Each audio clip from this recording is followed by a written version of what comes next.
নির্বাচনকে কেন্দ্র করে বিভিন্ন রাজনৈতিক দল কেউ এই জোটের সাথে যাচ্ছে, কেউ আরেকটা দলের সাথে যাচ্ছে। তার মানে এটা হলো গিয়ে নির্বাচনের পাওয়ার পলিটিক্সের একটা গেম। রাসূলুল্লাহ সাল্লাল্লাহু আলাইহি ওয়াসাল্লামের জীবনীতে যে ওইরকম তো পলিটিক্স ওইভাবে ছিল না, কিন্তু ওই সময় যুদ্ধ ছিল। তো যুদ্ধ যখন ছিল তখন কিন্তু যুদ্ধের পারপাসে কিন্তু জোটবদ্ধ হতে হতো। মানে কোনো একটা দল কারোর সাথে জোটে যাইতো, অন্য একটা দল বা অন্য একটা গোত্র আরেক দলের সাথে যাইতো। তো এইটা নিয়ে কিন্তু সিরাতে যদি আমরা দেখি একটা যুদ্ধই হয়, যেই যুদ্ধে অনেকগুলা দল একসাথে পার্টিসিপেট করে, এবং এই যুদ্ধটাতে কারা কার সাথে যাবে এইটা নিয়ে কিন্তু আলাদা একটা মনস্তাত্ত্বিক যুদ্ধ হয়। এবং সেই যুদ্ধটার নামটা হলো গিয়ে আহজাবের যুদ্ধ। এবং আহজাব মানে যদি আমরা আমাদের ওয়েতে সিম্পলিফাই করে বলি, সেটা হলো গিয়ে একটা দল বা জোট, মানে অনেকগুলো দল যখন একত্রিত হয় ওটা জোট বলা যায়। যে আহজাবের যুদ্ধটা মূলত একটা জোট, এক জোটের সাথে আরেকটা জোটের যুদ্ধ। তো ওই আহজাবের যুদ্ধটা শুরুতে বনু নাজির ছিল ইহুদিদের একটা গোত্র, যেটা ছিল মদিনা থেকে বহিষ্কৃত। তারা কুরাইশের ওইখানে যায়, মক্কায় যায়, যাওয়ার পর কুরাইশদের নেতাদের সাথে মিটিং করে তারা কুরাইশদের নেতাদেরকে উস্কিয়ে দেয় যে মদিনাবাসীর সাথে তোমরা যুদ্ধে যাও।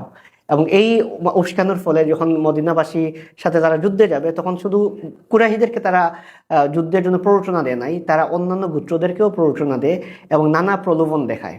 আমাদের সময় কীরকম দেখি যে আমরা দেখি একটা দল আরেকটা দলে তাদেরকে জুটে টানার জন্য তারা বিভিন্ন আসন দেয়, যে আমরা তোমাদেরকে 20টা আসন দেবো, 30টা আসন দেবো, 50টা আসন দেবো। তো ওই সময় তারা বনু গাতাফানকে তাদের জুটে আসার জন্য বলে যে আমাদের জুটে যদি তোমরা আসো, তাহলে মদিনা যখন বিজয় হবে, অর্থাৎ কুরাইশরা যখন মদিনা বিজয় করবে, তোমাদেরকে মদিনার যে খেজুর হয় 3/1 খেজুর দেওয়া হবে, অর্থাৎ 33% খেজুর তোমাদেরকে দেওয়া হবে তোমরা যদি আমাদের জুটে আসো। অর্থাৎ এইটা দিয়ে প্রলোভন দিয়ে বনু গাতাফানকে কনভিন্স করা হয়। একদিকে তারা কনভিন্স করলো কুরাইশকে, একদিকে বনু গাতাফান। এছাড়াও আরো অনেক দল এই জুটের সাথে যুক্ত হয়, কাফিরদের জুটের সাথে।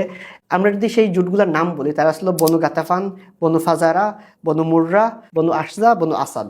এবং এরা ছিল হলো গিয়ে পূর্বাঞ্চল থেকে আগত কুরাইশদের যে জোটে যারা শরিক হয় তারা, এবং দক্ষিণাঞ্চল থেকে যারা আসে, যারা এই জোটের মধ্যে যুক্ত হয়, তারা ছিল কুরাইশ, কিনানা, তিহামা। এই অনেকগুলো দলের মধ্যে উল্লেখযোগ্য ছিল এই 8টা বা 7টা জোট, যারা একসাথে জোটবদ্ধ হয়ে মদিনাবাসীকে আক্রমণ করতে যায়। তো 4000 সৈন্য, তাদের নেতা ছিলেন আবু সুফিয়ান। আর অন্য যে জোটগুলো ছিল পূর্বাঞ্চলের যে জোটগুলা, তাদের নেতা ছিলেন এক একটা গোত্রের এক একটা নেতা।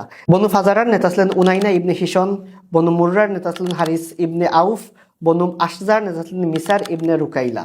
এরা ছিল অন্য যে পূর্বাঞ্চলের যে ট্রাইব, তাদের যারা গোত্রপতি ছিল, সেই গোত্রপতির নেতা ছিল তারা। এই সবাই মিলে জোটবদ্ধ হয় মদিনা আক্রমণ করার জন্য। যখন তারা মদিনা আক্রমণ করতে যায়, অর্থাৎ একটা বড় একটা জোট মদিনা আক্রমণ করতে আসতেছে, সেই জায়গায় টোটাল নাম্বার ছিল 10,000। 10,000 নাম্বারটা কীরকম আমাদের বুঝতে হবে ওই সময় মদিনার জনসংখ্যা কত ছিল। আর রাহিকুল মাখতুমে উল্লেখ করা হয়েছে যে ওই সময় মদিনার জনসংখ্যা, মদিনার টোটাল নাম্বার, নারী পুরুষ শিশু সবাই মিলেও কিন্তু 10,000 ছিল না। ওইদিকে ওদের সৈন্যদের সংখ্যাই ছিল 10,000-এর মতো। তার মানে সবাই এতটাই ভয় পেয়েছিল যে না জানি কি হয়। এবং সেই ভয় পাওয়ার সময় তাদের মানসিক অবস্থাটা কী ছিল, এটা তো সবচেয়ে ভালো জানেন যিনি মানুষকে সৃষ্টি করছেন। অর্থাৎ ওই সময় মানুষের মনের কথা কে জানেন? আল্লাহ। সেই আল্লাহ সুবহানাহু ওয়া তাআলা সূরা আহজাবের 10 থেকে 11 নম্বর আয়াতে ওই সময় সাহাবীদের মনস্তাত্ত্বিক অবস্থাটা তুলে ধরেন এইভাবে, যে আয়াতটার অনুবাদ যদি আমরা পড়ি, এটা হয় এরকম: যখন তারা তোমাদের বিরুদ্ধে জোটবদ্ধ হয়েছিল তোমাদের অপর এবং নিচ থেকে, তখন ভয়ে তোমাদের চোখ ছানাবড়া হয়ে গিয়েছিল, প্রাণ অষ্টাগত হয়ে পড়েছিল, এবং তোমরা আল্লাহ সম্পর্কে ধারণা করতে শুরু করেছো বিরূপ সব ধারণা।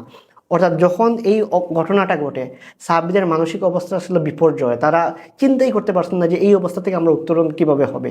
তো এইরকম একটা জোটের মধ্যে দিয়ে যারা আসে মদিনা আক্রমণ করতে, সাহাবীদের অবস্থা ছিল অনেক বেশি, অনেক ভয়ের মধ্যে তারা ছিলেন। ওইদিকে বনু নাজির যারা মদিনা থেকে বহিষ্কৃত, তারা শুধু বসে থাকে নাই, তারা মদিনার যে আরেকটা গোত্র ওদের সাথে গিয়ে তারা চুক্তি করে, এবং বনু কুরাইজার নেতা ছিলেন তখন কাব ইবনে আসাদ, ওনার সাথে গিয়ে চুক্তি করে যে আসো তোমরা ভেতর থেকে আক্রমণ করো আর আমরা বাইরে থেকে আক্রমণ করি, যাতে মদিনার যত মুসলমান আছে সবাই আর অবস্থা খারাপ হয়ে যায়। তো এইরকম একটা অবস্থার মধ্য দিয়ে মুসলমানদেরকে যাইতে হয়, যেটা ছিল এমন অবস্থা যে আল্লাহ পবিত্র কোরআনে বলছেন যে তাদের সবাই এতটা ভয় পেয়েছিলেন যে চোখ ছানাবড়া হয়ে গিয়েছিল, এইরকম একটা অবস্থা হয়েছিল। তো এই অবস্থার থেকে উত্তরণের জন্য প্রথম দিকে তো আমরা দেখি যে সালমান ফার্সি রাদিয়াল্লাহু আনহুর পরামর্শে খনন করা হয়, এবং খনন করার ফলে একদিক দিয়ে একটা বিপর্যয় থেকে রক্ষা পাওয়া হয়। কিন্তু এরপরেও কিন্তু যখন এত বিশাল সংখ্যক বাহিনী আসে, তখন কিন্তু রাসূলুল্লাহ সাল্লাল্লাহু আলাইহি ওয়াসাল্লাম ওদের যে মিত্র, যাদের আন্ডারে 6,000 জন এসেছিলেন, অর্থাৎ কুরাইশদের আন্ডারে 4,000 আর বনু গাতাফানের আন্ডারে 6,000, এই 6,000কে কনভিন্স করার জন্য রাসূলুল্লাহ সাল্লাল্লাহু আলাইহি ওয়াসাল্লাম তাদেরকে কাউন্টার একটা প্রস্তাব দেন, যে ওরা যে প্রস্তাব দিয়েছিল যে মদিনা যদি বিজয় হয় তাহলে 3 ভাগের 1 ভাগ ফসল দেয়া হবে, খেজুর দেয়া হবে। তখন রাসূলুল্লাহ সাল্লাল্লাহু আলাইহি ওয়াসাল্লাম তাদেরকে প্রস্তাব দিয়েছিলেন, তোমরা যদি আমাদের সাথে যুদ্ধে না আসো বা আমাদের হয়ে যদি তোমরা লড়াই করো তাহলে তোমাদেরকে এই অফারটা আমরাই দিব।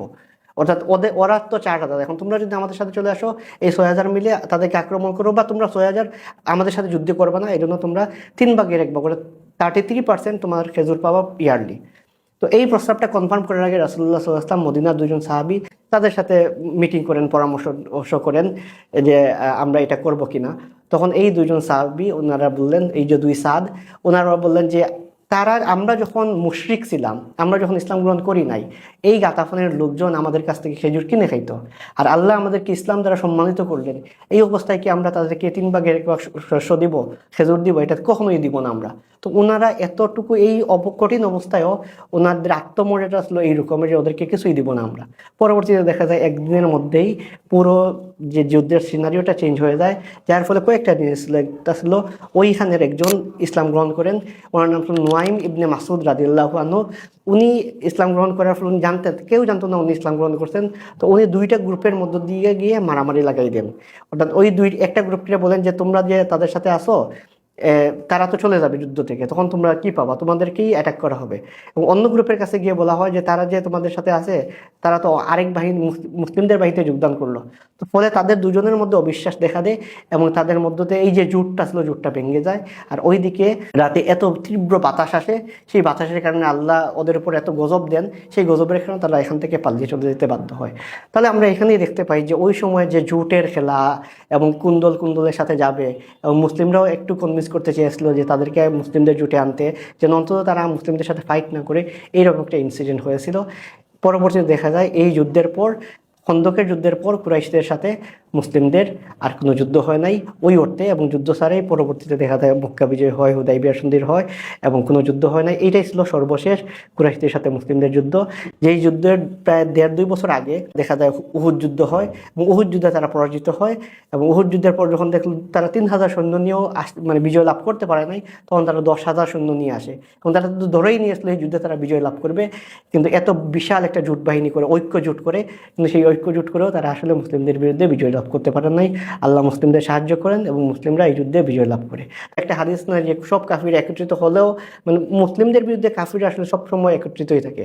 তো ওই সময় দেখা যায় সব কাফিরাই একত্রিত ছিল, কিন্তু মুসলিমদের বিরুদ্ধে তারা বিজয় লাভ করতে পারে নাই, শেষমেশে মুসলিমরাই বিজয় লাভ করে।